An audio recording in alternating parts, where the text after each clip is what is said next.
The president has now placed all of his hopes to overturn democracy on the Supreme Court. Specifically, he is joining a lawsuit filed by Texas Attorney General and man holding in a burp and a fart at the same time, Ken Paxton. But the swing states getting sued are not worried. Even Texas Senator and gallon of frozen milk, John Cornyn.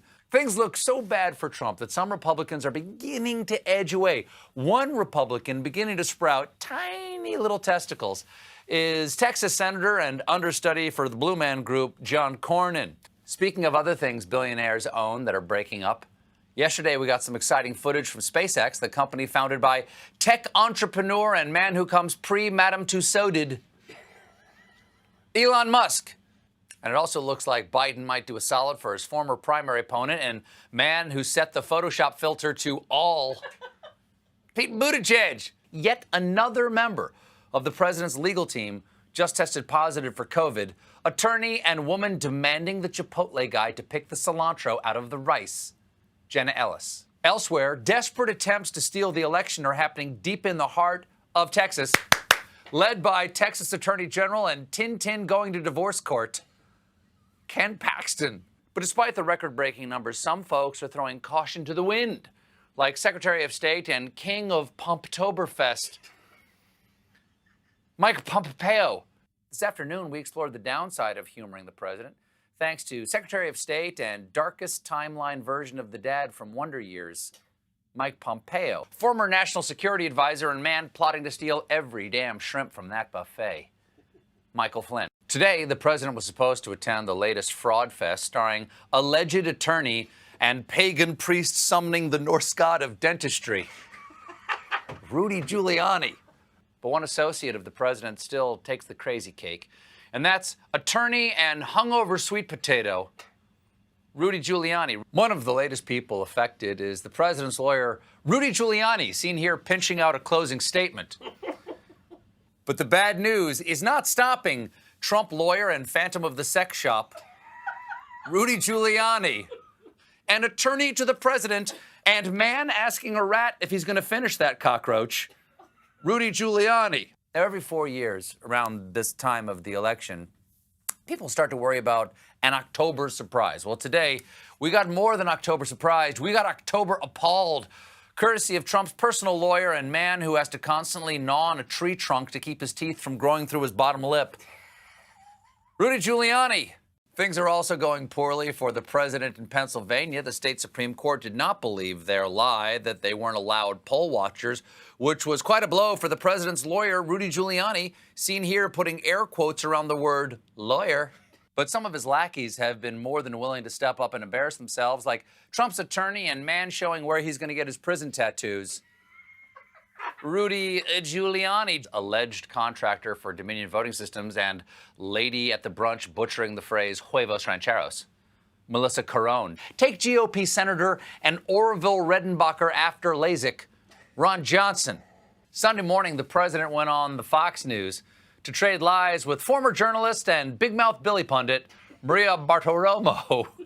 Today, we heard from Attorney General and a man explaining the fries were not for the whole table, Bill Barr. And Pompeo is not the only administration official indulging the president's beautiful, dark, twisted fantasies. So is Attorney General and jackass-o-lantern Bill Barr. The president is also targeting Georgia governor and man teaching himself to smile from online videos, Brian Kemp. There was a campaign event held this weekend by RNC chair and prison guard on date night, Ronna Romney McDaniel. The president-elect officially introduced his economic team today, including his pick for Treasury Secretary, former Federal Reserve Chair and Dracula's Nana, Janet Yellen. Perhaps the worst recent assault against democracy was the super dumb lawsuit filed by Texas Attorney General and mugshot you just found of your grandma's new boyfriend, Ken Paxton. So what's to be done with these anti-democratic cult members? Well, there's an interesting idea put forth by New Jersey Congressman Bill Pascrell, seen here staying perfectly still until he remembers why he came into the kitchen. Experts are trying to help Americans brace for how bad things will get. Take coronavirus response coordinator Dr. Deborah Birx, seen here explaining the plot of Alien v. Predator. The president called Georgia governor and Dennis Quaid with water damage, Brian Kemp. incumbent Georgia Republican and actor who wants you to ask your doctor about irritable bowel syndrome, Senator David Perdue. Democratic challenger and bar mitzvah boy genuinely moved by his boobies toast, Jon Ossoff. The president's team was thrilled, especially campaign legal advisor and woman telling you you'll never leave this timeshare seminar alive, Jenna Ellis. Now, the two Republicans in question are Wayne County canvassing board member and hottest guy on FarmersOnly.com, Will Hartman, and fellow board member and woman singing all the words to Gold Digger at the Kentucky Derby's karaoke night, Monica Palmer. The U.S. top elections cybersecurity official and treasurer of the Dead Poets Society, Christopher Krebs. Instead of arguing with the toddler, Biden is calmly preparing to take the reins of the government. Unfortunately, the government hasn't been cooperating. He's been denied intelligence briefings, office space, and funding thanks to head of the General Services Administration and woman explaining why she's going to call the cops on this cookout, Emily Murphy. One person clearly not in the pocket of big reality, White House press secretary and third sister from Frozen who actually wanted the town to die, Kayleigh McEnany. The latest Trump official to fall ill is White House press secretary and Barbie who whispers threats while your children sleep, Kayleigh McEnany. Republican activist and vice principal who called you in to ask you if your mom got his flowers, Dean Browning. It's not just the president who's undermining confidence in our elections. So is Senate Majority Leader Mitch McConnell, seen here dropping a live mouse into Lindsey Graham's cage. Second first son and man getting dumped over Zoom, Eric Trump. Trump needs help anywhere he can get it, including divine intervention. And he has the support of his spiritual advisor and real estate agent saying, before we go upstairs, you should know that the previous owner had just a little murder problem. Watch where you step. Paula White.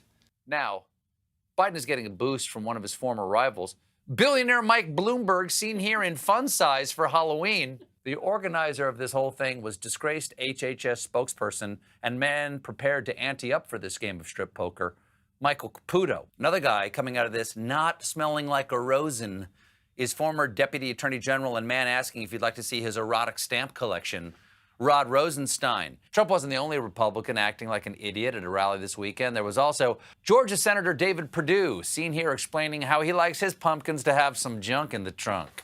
Predictably, coronavirus has been tearing through the White House faster than mono in a high school production of Guys and Dolls, including Trump senior advisor and guy on the subway waiting for you to accept his airdropped penis pic, Stephen Miller.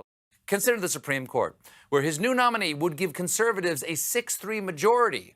And we got a preview of what that imbalance might mean in the future, thanks to Supreme Court Justices Alito and Thomas, seen here noticing that some women have full bodily autonomy. Since Friday, we've been getting irregular updates from the president's personal physician and man who is either a normal-sized doctor with a giant microphone or a very tiny doctor with a regular microphone, Dr. Sean Conley.